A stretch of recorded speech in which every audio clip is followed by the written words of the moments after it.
Dr. Jeff Davis, President of Lordship Investments and Director of New Way Community Development, coming to you today with 5 Minutes to Live By. In this program, we look at different topics: Christianity, mortgages, real estate, insurance, sales, finance, just to name a few. Today, we're going to be coming out of a book I wrote, How to Become a Real Estate Investor. Wrote this book for people who are looking to either get into real estate investing or who are already in it, investing, who already are an investor, and maybe looking to add to or make some adjustments. How to become a real estate investor. Today, I want to talk to you from the topic, what is creative finance? Now, this is a term you're going to hear so many times as you enter into the world of real estate investing: creative financing. Typically, there are two types of financing when you look at real estate: traditional financing and creative financing. Now, let me start off by saying that a lot of times people will tell you, like especially if you're in wholesaling, they will say to you that if you find the deal, the money will follow. Focus on the deal, get the deal. Get a good deal, the money will follow. And I do not believe in that advice for a number of reasons. As a realtor, when you are showing buyers a house that they want to buy, one of the biggest mistakes you can make is to show people a house they can't afford. So typically, a good realtor is going to require that buyers are pre-qualified or pre-approved prior to taking them out and showing them houses. Finding the house is not the problem. Once you find the house, if you don't have the financing in place, you can't buy it anyway. So you want to make sure that people are pre-approved. Now, the same thing applies in real estate investing. Before you go out there and start finding all these great deals, you have to figure out how they're going to be funded. If you are a wholesaler, then you want to make sure that you have your cash buyers in place, people that you can submit your deals to. If you are a fix and flipper, you want to make sure that you have both the acquisition and the renovation funds in place. You don't want to find a property that you can't buy. And if you are, of course, looking to be a landlord, you want to make sure that you have funding in place so that when you find a good deal, you can get your in-time financing done. So, as I said earlier, there are two types of financing. There's traditional financing and creative. Traditional financing is going to a bank, a lender, somebody that is going to give you money. Sometimes they require a down payment. Sometimes they're going to require checking out your credit. They're going to verify your job, your income. They put you through a process.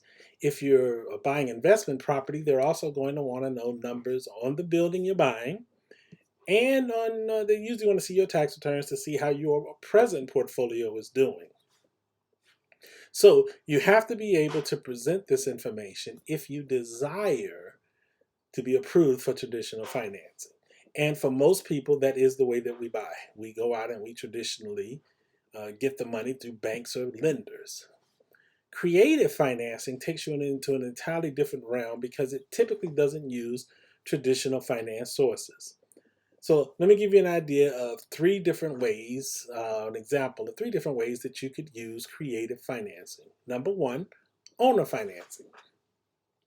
Let's say I find a 6 unit that I like and the owner wants to sell it. I want to buy it, but I don't have the resources to really go to a traditional lender. Or maybe I don't want to go to a traditional lender. So I ask the owner if he will carry the financing. Basically, this means that the owner is going to become the bank. Now, in many scenarios, what you do is you have the owner actually put a mortgage on the property that is to them, so that in the event you don't pay, they get the property back and they can do it through a foreclosure. And you make sure the process is simple. The reason you want to do this is that if you're going to be owner financing property, you want the owner to be secure in knowing that his investment is secure because he's not getting any money or a lot of money from you. So you want to make sure that he knows that that doing this is not going to cost him his property. Now, other times you'll have it where the owner won't necessarily, they won't put a lien against the property, but they will have an interest in it. So you still have to, there'll be a note you'll sign and there'll be a promise to pay, etc. But I just find that having the property as the security is really good for the owner. So in the owner financing, some of the good things are, number one, you don't have to worry so much about the down payment because they're not looking for a down payment. And more importantly, you have terms. You are able to typically get a better interest rate. You might be able to get like a good example would be 5% interest on the loan, 10-year balloon, meaning I've got 10 years to refinance you and take you out. That's a pretty good deal for a real estate investor. And that's what you're able to do with the owner financing. Another way that we can look at financing is through what they call lease options or lease with an option to buy. If you put a lease with an option to buy on a property, and this works real well with commercial properties as well, bigger buildings. But if you put a lease with an option to buy on a property, you basically can get control of the property and have the right to um, refinance the property or purchase the property at a later date. Now, if you structure it correctly, you can also have it where you can do a lease with an option to buy and then sell it to a end buyer on a lease with an option to buy. And it's a little bit complicated, but it does work. And so it's another way of being creative. When you think of and use the term creative, basically what you're trying to do is you're trying to get control of this property without going through traditional means. So you have to be flexible in many of the things that you're looking to do and the way that you would go about doing them. Another way is what we call subject to. Subject to is where the current owner has a loan on the property and you're not going to pay that loan off, but they're still going to transfer over title to you of that property. This allows you to have ownership. And again, there's more that I'm going to get into in this one video, but subject twos, there are certain situations where it works to be in a subject to, especially, for example, if you're dealing with properties that don't have equity.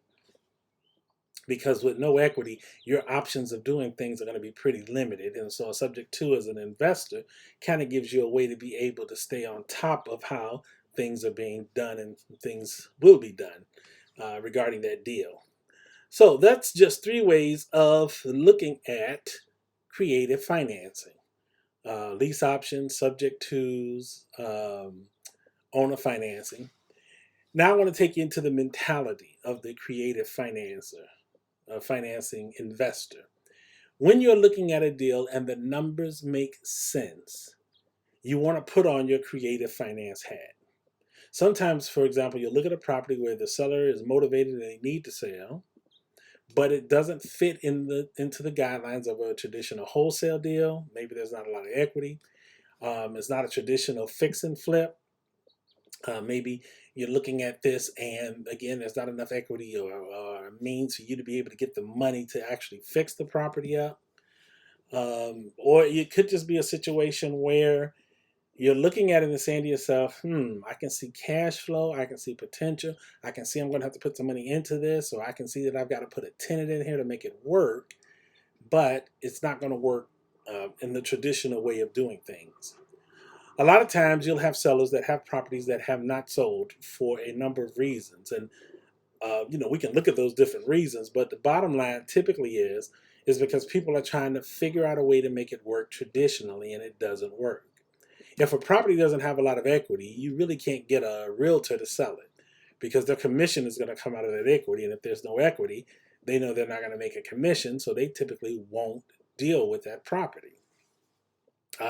If it's a property that needs a lot of work, sometimes you're so limited in the people that you can get to buy it because they want so much of a discount because it needs a lot of work. So they don't want to pay a good price. They want to get it at what we would call a fire sale price. And that's sometimes not good for the seller. Creative finance works best when you have someone who is really looking to sell, is open to ways outside of the traditional way of making it work, and as long as you can show that you can provide some type of security, they're okay with making the deal. So I'm going to suggest that you think about every transaction you come across before you just get rid of it or toss it. Ask yourself, will this fit in a creative way? Is there a way to be able to make it where I can get the property, the seller gets what they want? Now, I've bought properties creatively, typically using the owner finance method or no money down, which is another creative finance strategy. And sometimes you can do the no money down with tradition, traditional lenders. For example, when you have a lot of equity in a property, you can go to a lender and say, I don't have a down payment, but I've got equity. I'm willing to give you a security interest in my property with equity in exchange for doing this deal with no money down. And there are some lenders out there, banks, that will do that. They won't charge you a down payment. They'll put a lien against your property that has the equity, but you, in essence, buy it with no money out of your pocket. Now you control your present assets plus this new asset. Banks will do that. Now, I've also bought a portfolio the same way, where you go in there and you're like, okay, I'm not going to come in here and try to bring a lot of money, but here's what I'll do. I will take over the portfolio and assume all of the problems that you're dealing with. Sometimes there are management problems where sellers are just tired of dealing with stuff. So you step in and you take over all of that. And you work out something where you pay the seller the money's owed to them through the proceeds that you receive. So maybe you get the rents to coming in, and then you make sure you give the seller something on a regular basis. If you think creatively, you can make deals work. You just want to put that hat on, learn some of these techniques, learn all these techniques so that you have them in your arsenal and be ready to go out there and make a living. How to Become a Real Estate Investor. You can pick this book up at www.nwcom.org. Again, that's www.nwcom.org. Or you can go to Amazon, look for books under Dr. Jeff Davis or Jeff Davis, get your copy. I want to thank you for taking this time to be with me again. And until next time, Dr. Jeff Davis saying, I wish you have today a day filled with both success and much happiness.